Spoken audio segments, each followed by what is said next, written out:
Hello everybody, welcome back to HardReset.Info channel. Today I'll show you how to easily manage the power management settings on your HP DeskJet 4220e.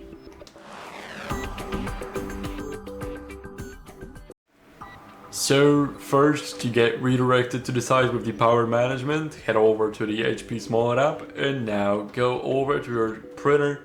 Here, scroll a bit down until you guys see advanced settings, and then you'll be redirected to this site right here.